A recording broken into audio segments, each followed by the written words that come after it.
it's another edition of the show here on sportsnetusa.net. And tonight we will be talking about, well, first we'll be talking about why we were late, and then we'll be talking about Who's that from? ERA in uh, the 3C2A. In other words, community college in California, or junior college, as a lot of people still like to refer to it as. So, whatever you want to call it, we want to explore why ERAs have been going up over the years. And tonight, as usual, we have Mark Pavlovich.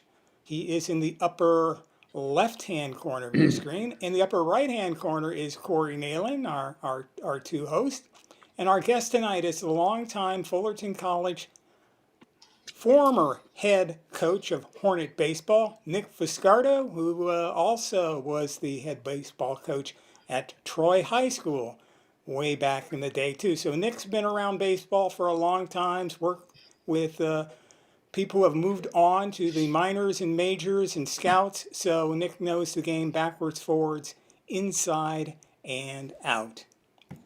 So before we get to talking to Nick and asking some questions and throwing things around here, I want to show you all this stat, and it's not a good one. In 2024, the season that we just finished up in the California Community College playoffs, only five teams out of 87 had ERAs under 4. That's 5 teams, not 55. Cerritos led the way with 2.68, and LA Valley 3.27. Both those teams got in the playoffs. Neither one won the state championship. 18 teams with ERAs in the fours, 63 teams with ERAs over 5, and 5 teams had ERAs in double digits. And then if you go down through the years, 2023 was a little bit better, but not by much. 2022 was a little bit better. If you go back 10 years, though, look at the difference. We had 50 teams with ERAs under 4. OCC had an ERA of 1.87, an ERA that Mark would love. Santa Rosa 1.89, and there were 21 teams with ERAs under 3. And 19 teams had ERAs over 5. So we've had a dramatic change in ERAs. And let's throw it to you, Nick. What's the cause of this?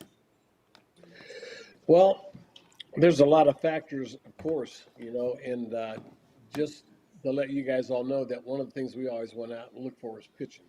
Because in our conference, which is the best conference in America, if you can't pitch, you aren't going to win. And so we scored runs. One day we won a game 25-24 against Saddleback. And we got national attention for that and the Times and whatnot. So, but getting to your question, the problem is it is so diversified now. Kids are going to the 4-year level. And by the way, I'll come right out front and tell you that I'm not real happy with the NIL, and I'm not real happy with the transfer portal. I think it is a bad thing for sports, because they're giving them huge amounts of money to go play. In fact, the other day I was watching a game. Mike Rahovic was a former athlete and coach in El Medina and whatnot. And his son has gone to down to Texas A&M, and I don't know the exact number, so I won't tell you, but it's 6 figures, big time. So now it's different today. Club baseball has taken over from Little League and the city leagues. Not totally a bad thing, but pitchers are not getting developed like they should. Kids they're picking kids up, putting them on a club team, and they play games. And one of the things they do is they just say throw hard. I saw a video the other day where this guy was teaching a kid pitching lessons, and the guy was throwing. He goes, "That's all you got?" And the kid was in a private facility, and he said, I thought I threw that as hard as I could.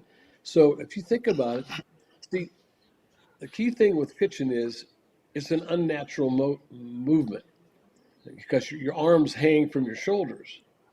And so now, in order to release the ball, you have to come over here and release it, which causes all kinds of funny things to go on in your shoulder. Like uh, the guys get pulled, torn muscles, pulled muscles.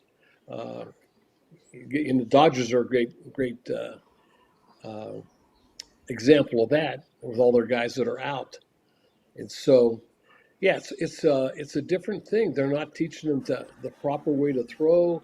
Hey, you guys, whenever you played ball, you remember that you changed speeds.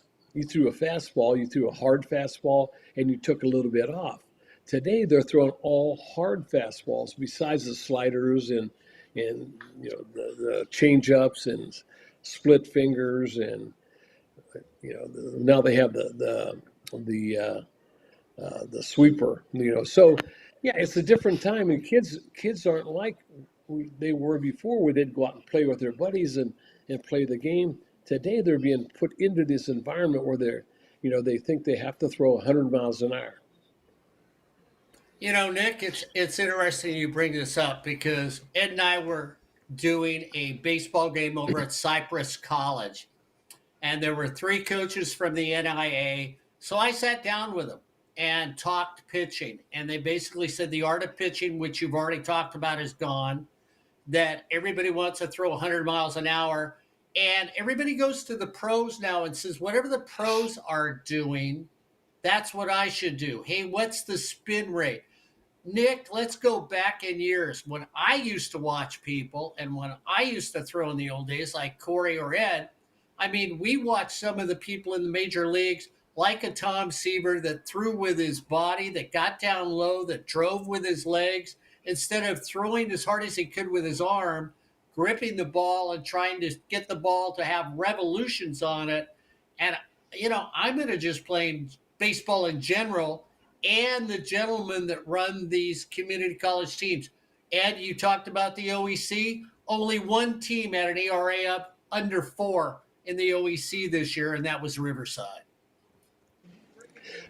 Well, just to say this is that the OEC is a hitters conference, and I mean, if you're a pitcher, you better have good stuff. You have good location. You got good command.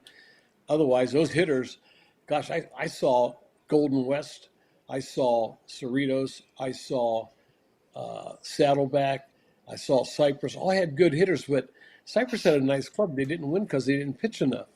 So and our club here at Fullerton I love those guys in the middle of the order. They can really rake, and even the guys in the 7-8.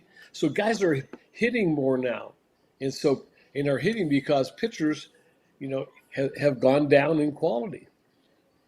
And is that why we see now more pitchers on a roster and bigger rosters? Let's say we've seen the last couple of years 50, 60 players even, and there are 35 pitchers on the team and maybe 15 position players or 10 position players. Is that because the hitting has improved? Yeah, that's part of it, and we forgot about pitch count too. Today these big leaguers, they go, oh, as soon as they get to 80, 90, they're coming out of the game, right? Now I'm going to tell you a little story about a kid we had at Fullerton JC. Brad Hopper was the name. Hopper was a kid out of Michigan. Called me one day and said, "Hey, coach, hey, my name's Brad Hopper. I live in Michigan. I'm coming out. I want to come out and play in California." And I said, "Do they have baseball in Michigan?" And he said, "Because it's a football country." So Yeah. he came out and I met him on our field, and we went down and he threw a bullpen. And I said, "What do you throw, son?" He goes, "I throw a fastball, a changeup, and a drop." And I said, "A drop?"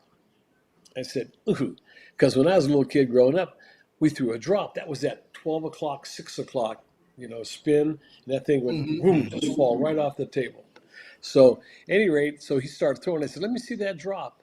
And he threw the drop, and I said, "Come with me, son, we're done." And I took him in the office, filled out an application. He became a Hornet. Now, here's the story. So we talked about pitch count. So we're playing, we're over at Long Beach City College, and it's really kind of ironic because Greg, I mean, his uncle worked for, you remember that show Alf? You guys Yeah. did. Yeah. Okay. Yeah. Well, his uncle was a producer of that. And Brad, and he came over to Long Beach City with his crew to watch him pitch. So he goes out and I watch. Now, here's the thing, when you watch a guy throwing, you watch how the ball comes out of his hand. Does it come out easy? Is he grunting? Is he working really hard? Or if his tempo is really good, and you see, so that was always my key, to whether or not the kids I'm going to go get him or not. And so it was in the seventh inning, and I didn't care how many pitches he threw, but I said he walked the guy, and he had struck out a bunch. So I went out to the mound. He goes, "Coach, why are you out here?" I said, "Well, you had a great game, buddy. I'm taking you out." He goes, "Coach, I'm good. Let me finish the inning." And I said, "How do you feel?" He goes, "I feel okay." So I said, "All right, I'm going to give you this next hitter." There was 2 outs. He went out and he struck him out. So he comes off the field, walks in the dugout, and I'll never forget. He said, "Coach, I'm not coming out." He said, "I'm good." And so I out talked to Rick, Regazzo is our pitching coach, and he goes, "Well, let's go send him out." I said, "All right, you're going to go back out.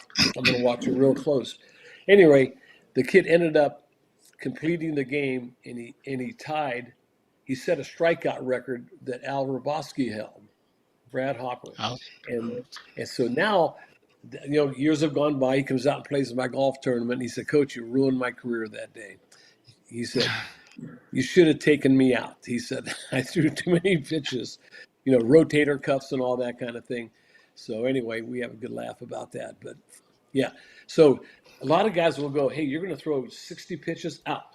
End of the story. And so to answer your question on that, Corey, is that you carry a lot of pitchers, and you have the middle guys, you have the early relief guys that come in. So they have it set up. You watch professional baseball now, it's like how many times did you watch Bob Gibson get out and throw like 200 pitches and go the route and pitch 12 innings? And he had a long career, So a lot of things are changed, and that is one of the things is the number of pitches. and Nick, I'm sorry, Corey. Nick, you won over 600 games, 655, I think it is. And you talk about, 665. what'd you say, Corey? 665. Oh, 665. I said Come on, 55. Mark, get Well, that right. Let's go. You hey, shorten them. air on me. But Nick, you talked about, which I found real interesting in your story. I mean, from a manager's perspective, when do you decide to yank somebody out of the game besides pitch count? I mean, what did you look for when you were at Fullerton College, or even Troy, if we go to the high school level, when somebody was out there on the mound? When would you make the decision, enough's enough? Well, watching him throw, watching the ball come out of his hand, watching him if he's laboring a little bit, and then his history. Uh, a lot of times, at the high school at Troy, I would have a pitcher on Tuesday. We'd go Tuesday, Friday, and I would relieve him because I didn't want to hurt him. I did not want to prevent his future from being, successful. So if I saw him struggling, Mark, if he was like, you know, working hard and being all around the plate and not his normal self, then I'd go get him. Okay. All right. I was waiting for Corey to jump in there because I do Oh, that with no, Corey no. all the time. Well, I was going to say at the high school level, is it something that we've seen? We've approached players that have at the high school level or at the community college, but in high school they're throwing trying to throw 4 or 5 different pitches. Yeah. Is that beneficial? Because when I was growing up, it was the younger you are, you threw a fastball, you threw a curveball. That's the only thing you were allowed to throw, even at the high school level. And it hmm seems like it's changed. Is that another reason why it's pitchers can't master one, but they're okay at 5? Yeah. I had a little talk with Rick Burleson a few weeks ago. They had a dinner down in Newport. I went down and Burley said, those guns that they have, he said, you know, uh, I'm not so sure about this. Some of them they register 5, 6, 7 miles an hour faster, and the essence is, you guys, and you know this is the speed that comes, the gun gets the speed that the ball comes out of the hand, which is the greatest rotation on the ball. After that, gravity takes over, right? But guys are throwing 104, 105. Aroldis Chapman, the kids from the Pirates, the two guys that go out and they're throwing the ball 100 miles an hour. It's a, it's crazy, but they live with that, and that curveball was the one. What did they call it, Corey? Lord Charles. Lord Charles, and why was that? C curveball Charlie. Ah, Uncle. okay, They okay. say I'm gonna, yeah, I'm gonna get him with I Uncle got you. Charlie. Yeah, That's the Well, one I knew. yeah, yeah. Corey, I need to follow up too. Though we talk about the pitcher, but Nick, because not trying to make it Nick or I or Ed old, but and even Corey, when we played with wooden bats, and you could saw off a bat on somebody's hands. You could do certain things to a wooden bat. Now they have these carbon fiber high tech bats like they do in the game of golf. So technology has made it. Is that affected the way guys pitch too, or at least maybe how their numbers are going up because of what the offense is actually using on the baseball field? Oh yeah, it's kind of like Arnold Palmer back in the day, and Jack Nicklaus. Can you imagine if they had the tools that these guys are using today, the clubs? But you bet, the bats are. I remember whenever I first went over to start buying bats for my team at Troy, and there were wood bats. And I'd go over to Kenny's Sporting Goods down in Long Beach, and I'd go in there and I'd pick up the bat, and I'd swing it, and I'd say, "Oh yeah, I keep this one," and I'd go buy like a couple dozen bats. Well, I'd have to go back there the next Saturday and buy another dozen bats because they get broken so much, but they were only like $7 or $8. Today, these guys are paying $500, $600 for a bat. Are you serious now? And so the ball jumps off those things, and that's why they went to the BB core, which was it kind of deadened the ball coming off the bat a little bit. So it's a great advantage with those bats, and I mean I don't know if Yeah. that answered that question. No, I think it does because I mean, if we put a bat in Corey's hand, he needs every advantage he can get out there. He's not as fast as he used to be, so he'd have to have that carbon fiber bat. I got my money on you, Corey. Nick, Well, you, you you should. mentioned the thing about the bats, and I remember years ago someone was talking to, it was anonymously to one of the major college coaches, and he was in favor of bringing in wooden bats and using them, but he said, hey, the scouts are going to look at my team's batting average, and if I'm using wooden bats, and my batting average is lower, or run production from my players is lower because you're using a wooden bat versus they're not even aluminum anymore, they're exotic metal Yeah, compounds now. You need to be a yeah. metallurgist to know what these things are made out. That would hurt his players from moving from 4-year university to the into the minors. Is there any sort of I remember years ago the Brett brothers were developing a wooden composite bat, and I Yeah. would say that it probably didn't fly because I don't see anything else about it. But wouldn't it be in the major league's best interest to kind of supplement some of the levels of college baseball with wooden bats? Because I mean, Yes. these guys start using wooden bats, and you see some guys that they play in the college World Series, and then they go in the minor leagues and they can't cut it because they can't use a wooden bat. Yeah, good point. Well, let me just tell you, to answer that, I have a great. We had scouts who would come by and they would say, Nick, they said, are you guys using wood bats in BP? And I said, yes, I am. I do that for you. I want you to see the guy hit with a wood bat. And so we would hit with wood, in BP. Now, you know, I would throw, if we had inter squad games, I would, if the scout would say, I want to see him hit with a wood bat. And I would have, our pitchers throw to the guy hitting with a wood bat. I wanted the scouts to see him because that's how we would promote, our kids to those, those professional, baseball scouts. And so that was kind of cool. Now, one year we went over, we used to go over to Las Vegas and play CSN in the fall, and it was always cool. So Nick calls me one day, Nick Geritano, he's an Italian guy. So he goes, hey, Paisan, we know we're hitting with wood bats. And I thought, damn, I wish they would have told me earlier. So I told the kids, I said, hey, bring your wood bats because we're using wood over there. Hey, we went over there and played a 3-game series and hit 9 home runs with the wood bats. So I said, on the way home on the bus, I said, I think that we might just go to the wood bats, during our season because those things, the ball jumped off of those. And kids like hitting off wood. Not very economical, because you're going to bust them, And one other thing on the wood bat, we had a guy named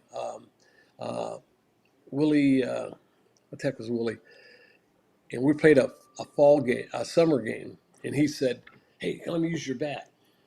And guy goes, all right, but don't break it. I won't. He broke his on the first at bat.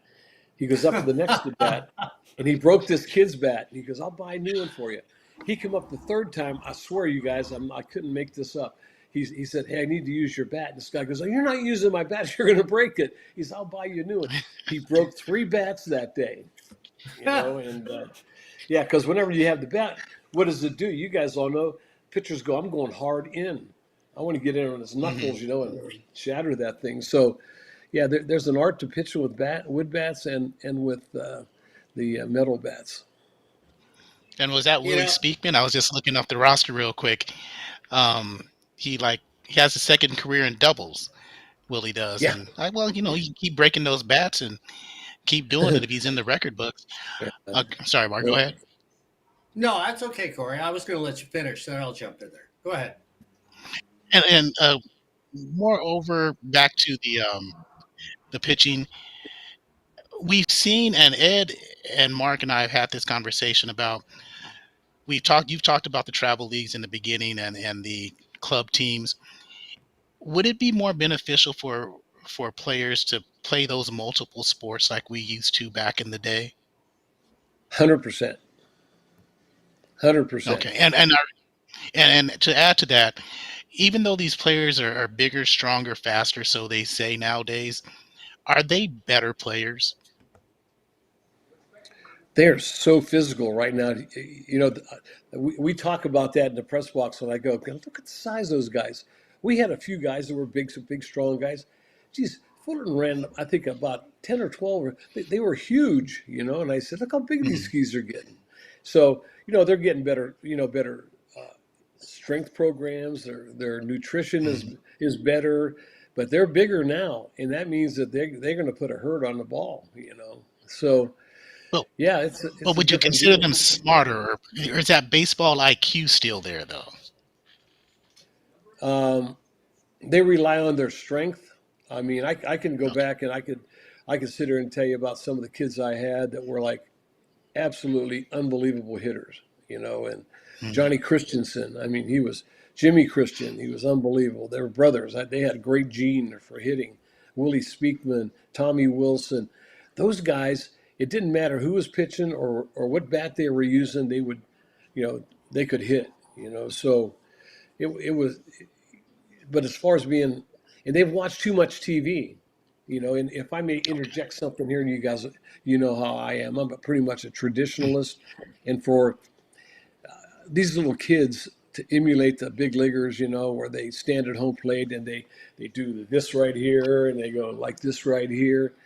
That makes me want to throw up, I just want you to know it. So my kids, I would never let them do that.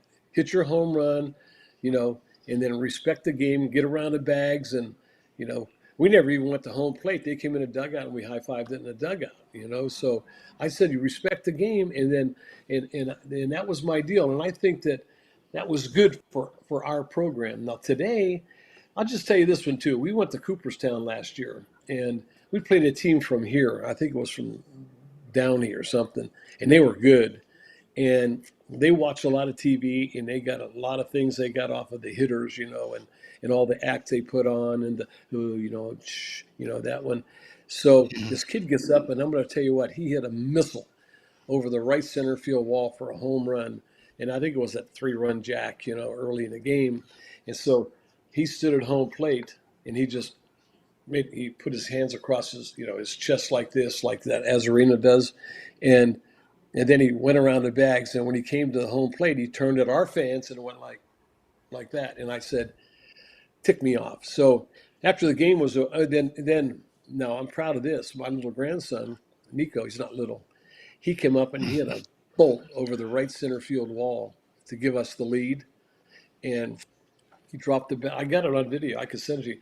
He drops the bat, runs around the bases, and they greet him at home plate. And it was like how it was supposed to be done. And a lot of traditionalists, play the game.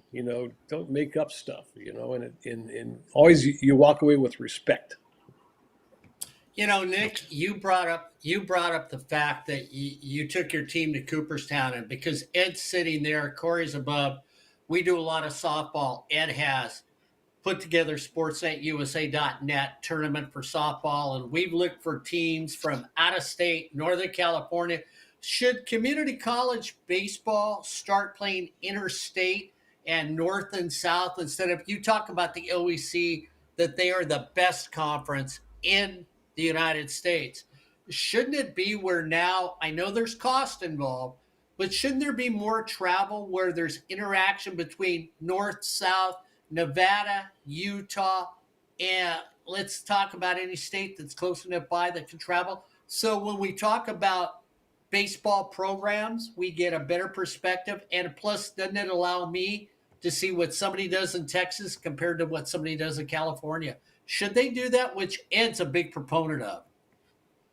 Well, Ed, if you could only get that checkbook out, the guys would love to do the traveling, but boy, the cost for hotels and transportation and whatnot, it's really, and I was talking to a guy yesterday, and we're talking about the Pac. Oh, I was talking to Larry Silverman, whose son Jake played for me, and they're talking about Washington is also in the Big Ten.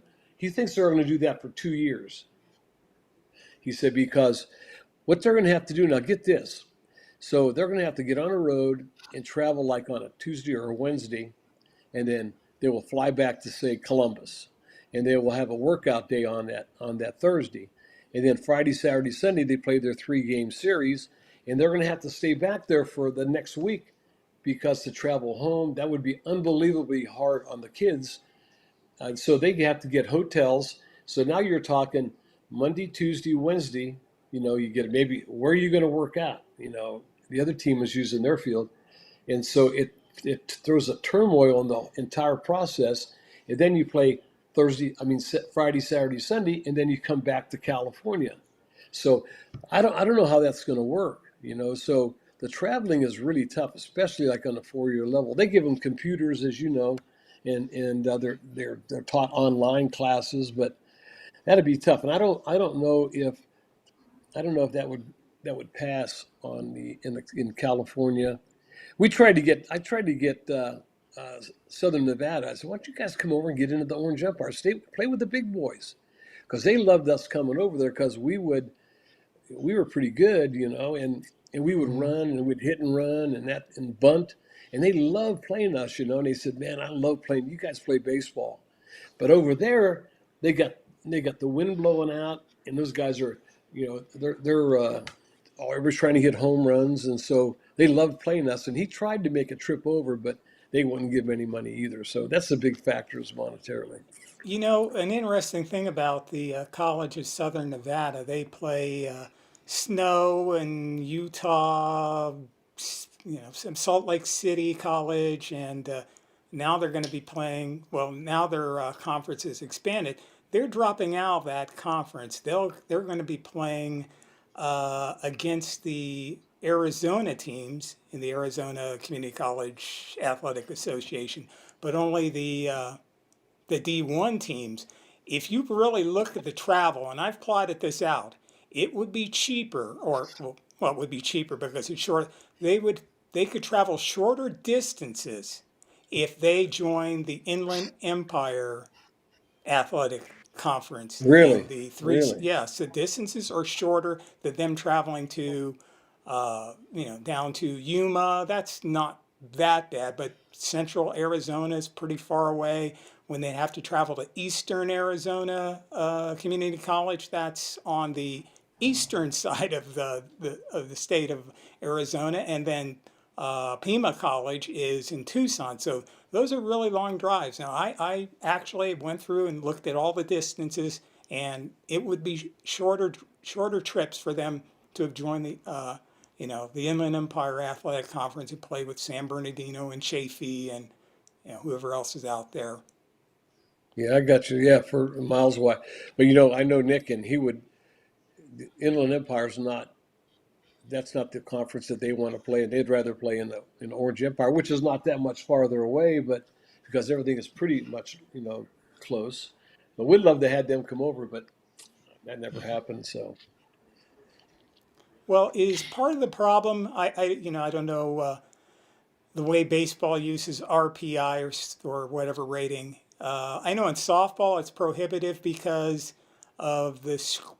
Well, let's just cut to the chase. The screwed up way they use RPI in softball in the 3C2A is prohibits teams from doing things like that. Because a couple of weeks ago we had Sal Pizzo from Glendale College and Mike, Mike Gross from Southwestern. Mike Gross was saying flat out that now he can't schedule certain teams because he has to only schedule the teams that are going to give him the most RPI bang, and the well, teams that he's played, before, it's just too bad because of what happened to yeah, him in the playoffs because he finishes second place, but teams underneath him jump over him because of RPI with losing right, records. Is right. is there that sort of dynamic in community college, California rankings, or is RPI used in a more sane way to handle the playoffs? Because actually, the baseball playoffs look pretty good to me. Yeah, they were pretty tough. They're shit. Hey, I got to tell you one thing real quick because I'll forget otherwise. I have a granddaughter. She just turned 11. She plays softball. Absolute stud. I mean, she can hit. She catches. When they give her a blow behind the plate, she's ticked off. She likes to get. But anyway, softball's grown so much. It's just so awesome, and I love to watch it on the college level, the high school level, and now the junior guys. I mean, they're having a fun time. But getting to your question, yeah, I think that whenever people make their schedule, when I made my schedule up, uh, I didn't want to play weak teams. I wanted to play really good teams because if I was going to win, I had to learn how to teach my kids how to win those those preseason games against good ball clubs. So I played Cerritos, Wally Kincaid's guys, and I played El Camino, and I played Glendale, and I went up north and played, Delta and those guys because I wanted to get them ready to play in this conference. And so, yeah, it's a factor, for us to. And I don't know if I'm getting off track and all not, but uh, guys want to play good teams, so it's important for your schedule. Did I get off Guys, track on that deal? no, no, that's okay. But Corey, I got it just because he brought it up early, and it's like talking to Brian Crooks here, old coaches, which I love. Nick, before I know you get away from us because you had to throw it in there during the show. When you look at the state of college sports, because you mentioned two areas, could you still be coaching today if somebody offered you a job, or would you just say no? There's too much change in the game today, not from a game point of view, but from a political point of view. Would you still be around coaching, or would you just say, no, I had fun, I'm done? I love baseballs and I love being around my kids. And when I retired, everybody goes, "How you doing?" I said, "I miss my kids. I miss my everyday contact with those kids in my office, out in the field, in the classroom. I loved it, and it was never a job, So, and then when I got out, missed it, and I would go watch, and I didn't want to get in the way, and so I started coaching my grandson. I got hooked into that, and so they were the little leaguers, So I'll tell you, I would have my college baseball practice, and then we would practice like that. And I said, "Hey, this is how we're going to do it." So I watched today, and I watched when kids walk on the field and walk off the field, hey, you guys, that makes me crazy, you know. And I sit there thinking, if I had this club, you know, they would never ever walk on and off that field. They sprint, and so that was like our trademark. We hustled on and off the field. If you walked, I say, "Are you tired? Sit down."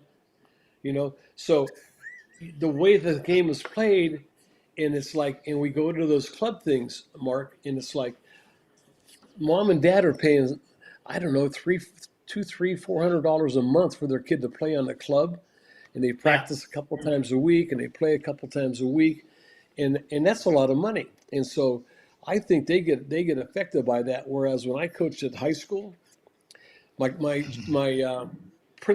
assistant principal came out to me and said, "Nick, you got to start a booster club." And I said, "No, I don't do booster clubs." And he goes like, "Well, I think it'd be a safe thing for you." And I said, "Safe thing? What do you mean?" He said, "Well, if you have a fundraiser, you have a treasurer, and then you're not liable." I said, "Do you think I'm stealing or cheating money?" No, not at all. But so I said, "Well, okay." So I called a meeting for those guys, and I said, I have one rule, and that is never, ever, ever, never, ever call me and ask me why your son's not playing. If you have a Ah. question, ask your son, because he knows why he's not playing. But if you ever call me, you're going to have to transfer. And so you know what, you guys, I never got a phone call, and so they thought I I was believe crazy, it. probably. Yeah, but I said, hey, if you got a question, and so anyway, today in club ball, Daddy is keeping the game changer, that thing that they have, Yeah. and so his kid makes an error and it's not an error. You got me? And so he hits the Yeah. ground Right, ball. right. He kicks it. He's 1 for 1. Serious. I never cared about stats. You know, a mother one day, uh, I was hitting pregame, and it was at Troy, and his mother came by and told my assistant coach. He said, "Greg Bach, coach has got the stats wrong. My son is hitting higher than he has it." And he goes, "Oops." He says, "I don't think coach wants to hear that one." So anyway, I come off. He goes, "Coach, I just got to tell you that Mrs. Maddox." And I said, "Really?" I said, "Okay." So after the game was over, the fans were walking out, and they walked down behind the third base dugout to the parking lot, and we met down the line. And whenever they were coming, the mom was coming, I made my voice nice and clear, saying, fellas, I do not care what your batting average is. All I care about your execution and your improvement. And I made a point. And she never talked to me again, that lady, And and which picking is up where fine. Mark where Mark left off. So coaching wise and playing wise, what makes a good coach today, and what makes a good pitcher today? That's a really good question. I was blessed, like when I was at the high school level, I was blessed like with guys like Ronnie Moore, Tommy Wilson, Steve Traxel. All those guys came through. They were pretty good. And then the other guys developed because they saw. I loved them watching those guys throw and what we were doing with them. And so the Mhm. pitchers had their MO. They never thought about anything but going out and hitting their spots throughout. So I like that. I thought that was a good way of doing things. Pitch it, but the kids. I always felt that to learn how to play was important. And if we lost, okay, because that's part of the game. You're going to lose. We're talking about a 70% failure game. And so, but do your deal. Go hard. I don't care what your numbers are. I love if you've watched uh, uh, Washington, with the Mhm. Angels, goes out Mhm. there and he Right. talks to his guy, gives him a hug, and says, "Let's go. You're all right. I'm counting on you." And that's the kind of way I did it. I wanted my kids to know, I'm with you. I'm not going to panic. I'm going to leave you in the lineup. Just keep on working. So uh, I just got an email today from a gal. Her name was Karen Knox. Her brother Johnny played for me at Troy. Johnny, his junior year, he hit 325, and really good. He made all league. Senior year, he's struggling. So I get him one day. I said, "Johnny, what's going on? Tell me what's going on, man." I said, "What's, you know, you're not swinging like you did. And he goes, "I don't know, coach." I said, "Do you have a girlfriend?" He goes, "Yeah, as a matter of fact, I do." And I said, I gave him one of those, and I said, so he goes, huh. So the next morning, I swear to God, you guys, I'm not lying to you. Next morning, I get to school. I'm walking out of my office, going up and get my mail at the office and get a cup of coffee. And this girl, Gail, she comes walking by. I said, "Good morning, Gail. How you doing?" She goes, "Huh." And I go, "Uh-oh." Johnny pulled the trigger on her. So after the first period, he comes in my office and says, "Coach, it's all good. It's all good." I said, "Johnny, did you break up with Gail?" He goes, "Yes, sir. I'm ready to roll now." And I said, "I didn't tell you to break up with her, I said, and anyway, guess what? Turned it around. He was an all-league player again. So, there's some, I don't know if that tells you a little bit. It's just you have to commit to what you're doing, and Mhm. and guys, you remember when you were little kids, we got up, threw on our PF flyers, our blue jeans, and grabbed our ball cap and glove and bat and went down to the field and played all day.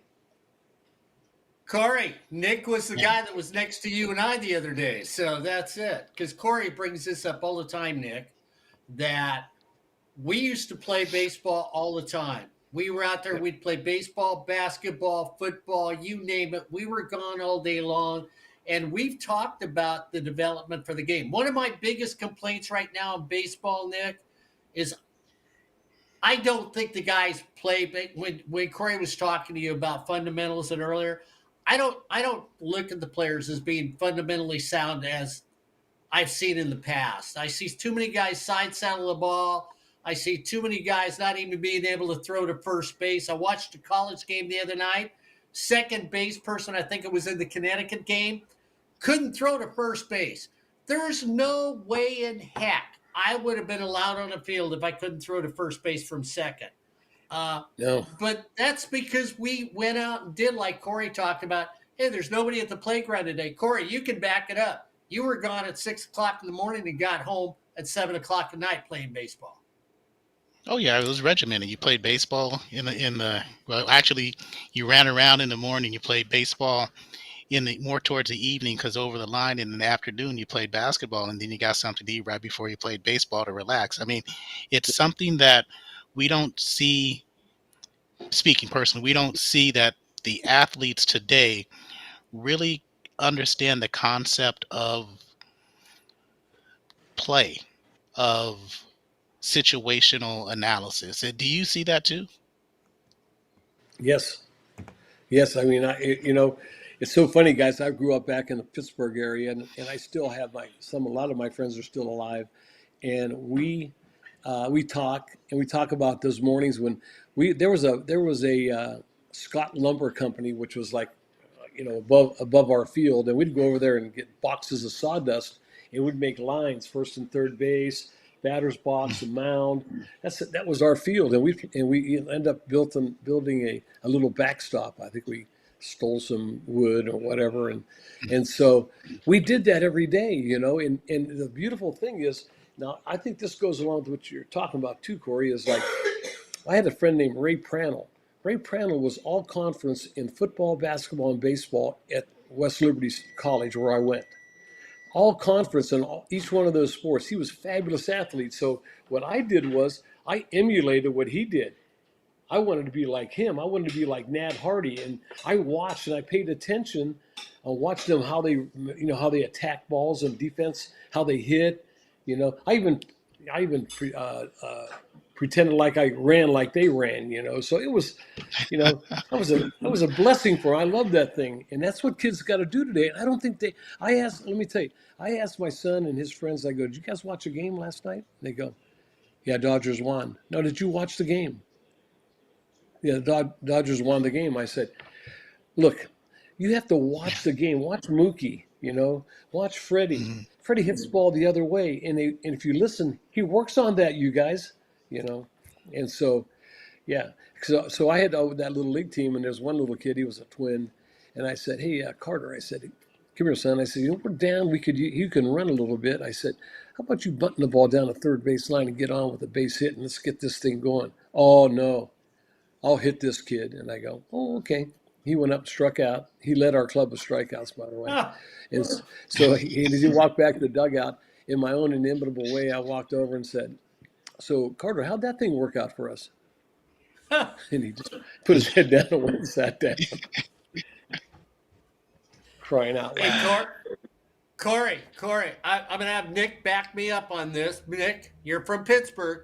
Greatest right fielder in professional baseball of all time? The great one, baby. 21. Say, Corey? See? I keep telling you this.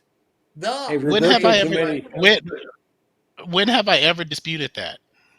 And you've thrown other right fielders at me. I just got the When have authority I to just ever disputed that? more Yeah, than never once. I never love it, More Nick. disputed. than I once, love it. Nick. And I got a Yeah, he question was. for you, Nick. Okay, so before we go, I have to ask this just to annoy Ed and Mark. What's an acceptable earned run average? And I mean, Wow. Ed brought it up in the beginning about there's only what 6 teams under 5 on the earned run average. What would be acceptable to you at the community college level for earned run average?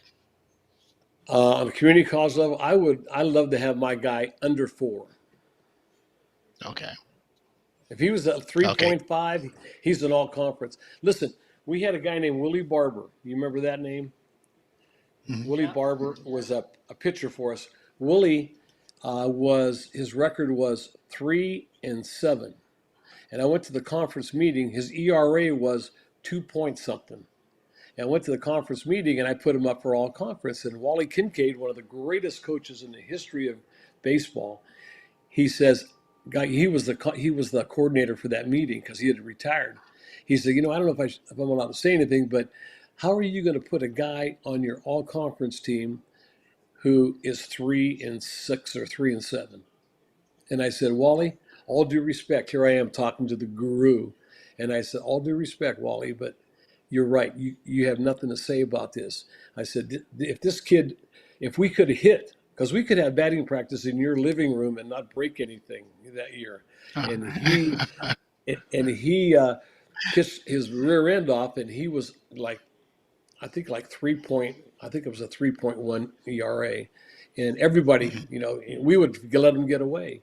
And he goes, you're right. He said he backed off, and the kid was named to the second team all conference, which he deserved. So, mhm. yeah, so earn run averages, I watch guys, and I always watch that now, by the way. I watch to see, oh, no, he gave up a couple of runs here now. That's going to up, like Glass now, he's been special. And then he had a tough day the other day, but ERA is Okay, good stuff. Yeah, well, Evan Ashenbeck at Texas A&M right now, who is 14-12 in NCAA, 14-12 ERA of 1.66 is where he's at right now. Most of the guys in the top 20 are 2 or below for NCAA. Now, I know we wouldn't think that's true watching the playoffs, Corey Nalen, as a team scores 27 runs in those games. But I mean, Nick, I'm a little more. I always find it interesting. You did it, and Corey does it. I always feel like people give leeway to players in community college. If you can see somebody in D1 at this, Corey does it in softball too. They're doing it in D1. Corey always sort of likes to say to me, well, they're community college players because the great players, Corey, you always say the really, really good players are going to go to D1, D2, or NAIA school. But Nick, I feel like every once in a while when you say like 4 is okay, it's like we're sort of looking at the community college player and saying, well, you're okay, but you're not that good. So, but yet you talked about Al Habrowski. We know what Al did when he went to the next level. You had players that were that good. You just happened to get them at the community college level. So could we drop the ERA to at least 3 and make it that way before we get off the air with Corey? I'd like that I said if I can drop one run a game, that would be pretty cool. But I'd be See, there we go. satisfied because you know why? Because we could hit, and if he holds a club to 4 runs, we're going to win. I guess I'm stuck at 4, Corey. I'm outnumbered. I You and Nick. know. Well, it's good Team to talk. talk to someone who knows what they're saying. So there you Yeah. go. We have someone on the You air. got. Hey, Well, you did I want good to that say he brought up something. Arnold Palmer and Jack Nicklaus when he talked golf, not the younger guys that are playing today. So, at least we do know he Yeah, knows something. So, So yeah. Nick, let's just go astray for a second and see if we can get a prediction out of you, or at least some of Uh-oh. the the candidates. Looking at the Division One College World Series, who looks good to you in that? And man, if I told you it's a toss-up, I wouldn't be lying. I mean, those guys are all good, And if you had asked me about the women's World Series, I'd say Patty Gasso, man, you got to go with Patty. That team was unbelievable. Can you believe 4 in a row? But I think that there's some dark horses, and I know that it's going to be a war, and so I just wish they played back at the old ballpark. That was cool. But I'm gonna. Nick, You want me what? to? You want me to take a guess on who I think? Yeah, Yeah. and Nick, I'm just going to throw this at you too. Tell me why USC isn't better, because when you look at the baseball World Series, the most titles, Rod Dado, when he was at USC, Yeah. where are our D1 schools? Where is USC? Where is UCLA? Why don't we have better D1 schools? Well, after Coach Gillespie left, there was like their coaching staff didn't do a really great job.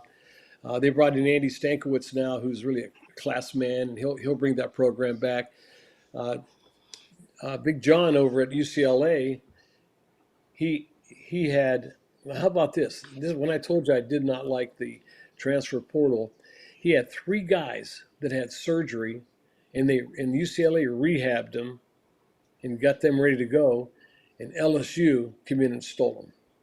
Wow. So Okay. now they have those 3 guys.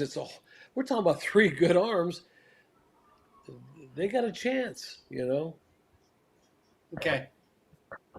So, yeah, those guys that come in and take our guys, it's like, what do you do? And then now they hired a couple of local guys back at Ohio State, and they come out to California because they know people, and they come in and recruit out of them and say, hey, we're going to give them this. If your son is getting ready to play and go to the next level, and they say, hey, I want your kid to come in, I'm going to give him $150,000 to come to our school, which includes his tuition's paid for and all that. You go, I mean, is that a no-brainer? I don't know. I hate that. I wanted to go to SC, but I was a little turd, and I couldn't play over there with the Fred Linds and those guys, And so, but Coach Dado was one of my favorite guys. I loved that guy. Yeah. He told me one day, he said, I told my wife, because I was coaching the East team in the national festival. And so I brought my wife up and I said, honey, listen, Coach Dado likes me. I'm his guy. He goes, he is? Yeah, he likes me. I said, why? I said, he calls me Tiger. She goes, he does? And I said, yeah. So anyway, we get to the ballpark and we walk up and he goes, hey, Tiger, how you doing? I looked at her and I said, yeah, I'm his guy. Well, he called everybody Tiger because he could never remember their names. So she goes, she called him Tiger too. I said, I know. I was just trying to get a head up on that thing. So yeah, good stuff. All right, Nick, we gave you time to come up with your winner. Ed's still waiting because he Oh, may go up and get the. I'm not looking for a winner. I was just saying who Oh, looks okay. good and some of the Who do you teams that like, we Ed? we may want to watch. Who do you like, Ed? I always defer to other people with baseball because I am not an absolute expert on baseball. Softball, I have lots of opinions on because I really, really follow the game. Though I am surprised in baseball this year that we have no West Coast teams in None. the College World Series. It's very disappointing. Oregon couldn't get there, Oregon State. USC I hasn't know. been I relevant know. in a long time. No Cal State Fullerton, though, Irvine was in the playoffs in Santa Barbara, but I wouldn't quite call those teams quite national powerhouses. They're nationally recognized, but I know. not powerhouses. How about the Titan years, huh? Oh yeah, with Augie, either yeah, Augie George. Garrido and then George Horton, and you certainly played against George Horton there when he was over at Cerritos College. That Fritos. what was it, Yeah. 1986 or 85 team? They had Yeah, that was 6 good. guys that made it at one point to the major league. Craig Worthington playing third base. Uh, Yeah. they had just not Shane Mack. Shane Mack's brother. I always have to refer to him best because I can't Yeah. remember his name. And they had The guy was the shortstop. He got up to the Kansas City Royals for a cup of coffee. Can't remember his name anymore, but they Uh, had just a outstanding team. we scrimmaged Georgia in the fall with the Cerritos, and so they threw a couple pitchers and they just stoned us. So after the game, George walks over, we shake hands, and he goes, "Nick, how come you didn't do anything?" And I go, "George, we couldn't get anybody on base. What the heck am I supposed to do?" I said, he goes, "Well, you could have bunted." I said, "We did, and we were out at first base." I said, so we laugh, and that was a fun thing. He was a good man. I like him a lot. Augie was my guy too. I loved that guy. So, uh, hey, let's see what I was going to tell you too. Oh, by the way, the other thing about ERAs, it's going to be interesting, and I hope the Lord they don't ever do it, but they're talking about an AI umpire. Seriously, Yeah. I hope they don't. It's coming. It's It might be coming. coming. 2 years. 2 years. You'll have some games just AI. Nick, you'll have to go back into the community college ranks if they do that, so you can go there and argue with the AI umpire. Uh-oh. I had some good ones. Teach him a I'll few tell you, new words. you guys were there for a few of my entire age, and I remember going out and Gary Samples was the umpire, and Gary was a big old heavy set guy, weighed about 400 pounds. And I said, "Gary, your strike zone sucks today." He says, "Nick, you're not going." And I said, "What do you mean I'm not going?" I said, "And you're fat. You're fat, fat, fat, Gary." He goes, "Nick, you're not gone." He said he wouldn't throw me out because he liked me, number one, and it was 100 degrees. He said, "If I have to be here, you're going to be here." And I said, "Oh, God." But I mean, I just talked to Rich Coleman. He's the umpire guy, and we talked today at length about the different characters and the umpires are a factor in the game. Larry Silverman told me, he said, "Do you remember the game at Santa Ana? We go curveball, strike three, bam. We're running out to the mound. The hitter's going back to the dugout, and the umpire goes, ball. That was strike three, game over, right? Next pitch, Yeah. double in the gap, scored two, beat us." And I said, wasn't happy. I wasn't happy. That guy hurried out the right field gate. I was going to jump all over him. But umpires are umpires. They're going to kick one. They're going to, they're not trying to screw you. So, but pitchers, like you watch these guys here, they'll hit the corner, and they have that little strike zone. Yeah. A little box. Yeah. Yeah, I don't know about that thing, but boy, there'll be a pitch about 3 inches outside, and they'll call it a strike. But you can't see if it did hit the plate. But Yeah. yeah, It's that where affects it's where that it affects. breaks. It's where it breaks at, Nick. You'll know as a manager, it's not where it's caught at. It's where it goes over the plate. Bingo, bingo. Yeah, yeah. So, well, let's see. Anything else I got to tell you? Let's see. Pitching staff. I talked about. One of the kids are lifting today. They're bigger and stronger for that. I made a couple notes. Your Let's see. your handicap is what? Golf. Yeah.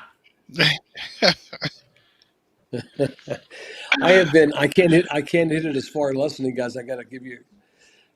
There's the gold tees, the black tees, the blue tees, the white tees, and the green tees. He plays on the same putting course we do, Corey. Little pitch and putt. I play with the girls' tees, whatever. But you know what? What are you going? You're going out there to have fun, right? So Exactly. I don't like to go over stuff. I don't like to go over like big bushes and stuff. So I'll go to the green and hit off there. It's better. There you go. There you go. There you go, guys. I got to tell you something too. All the years that you guys have been my friend. And I've always appreciated your friendship and I really appreciate your professionalism. And it was always fun to have you guys around. And I don't make that up. You know that. So I want to thank you for everybody because you do a great Oh, job. since you bring that up, we need you to put in a good word because we're trying to get Mark into the Fullerton Hall of Fame. So put in that good word Okay. every time somebody talks to you. Say Mark Pavlovich, the voice of Fullerton for the last 20 years. Get him Man, some votes. you should be on that thing, Mark. I mean, when he told me I was going on, I was blown away because I was just a guy who loved where I was, and even if Bill Chambers did cut me off on my speech, and I never forgiven him yet. So, but I will do that. That's I'll go right. to work for you. You remember that? You're not All the right. first. You're not the I, first he's I cut off, remember that. and you will not be the last either. Nick, you know Well, how what? about And the how about thank the you. Oh, I how was about just the going to last guy thank that was you. up there for like 45 minutes? Oh, this last one. Oh, Remember that we one? were hoping. Yeah, we were hoping Mm-hmm. Bill would get up there and cut Yeah. him off. So, but it's been a All right, go I ball ahead, will. Mark. watching it at all the games. It really has. We've had a ball. Corey and I have had a great time coming out and watching Fullerton College baseball. Sometimes when you talked about it, Nick, where your team could hit, we were hoping when you were up 15-2 that we wouldn't be there in the 14th inning when it was tied 18-18. I mean, we're just going to throw a little of those things at you too now. But it's been a fun. Just It's try to been a thrill the fun year. fans, Mark. Just try to thrill the fans. There we go. Look at Nick froze. Nick froze on me there. Nick, it's been a ball. Thank you for all the good times you've shown myself and Corey. We've had a great time calling Fullerton College baseball and listening to all the stories and the things you've told us through the years. And Hey, Ryan you know what I got Osborne to ask gives you you guys? a shout out, Nick. Pardon? I was going to say Ryan Osborne gives you a shout out. So he Oh, said he sweet, enjoyed his sweet. time as well.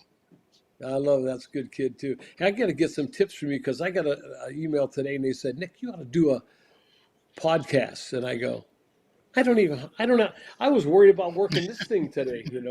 So I'm going to have to sit down with you guys and you guys going to help me. I may want to do that because I got a billion stories. You know that. We do. Oh, yeah. We'll I be look here like, for wait a you. minute. How's that without the glasses? They're looking younger. Hey, can we start this over? All right, you guys. Hey, thank you so much. And stay. Oh, wow. You guys are a blessing to Fullerton College. I mean it. You know that. I love you All all. right. Ed? Go ahead, Mr. Nailing. Go ahead, Ed? Corey. Oh, I was going to let. Take us out. Well, again, we want to thank the legend Nick Fuscardo and all that he imparts to us. For Mark, for Ed, I am Corey, and you've been watching the show on SportsNetUSA.net.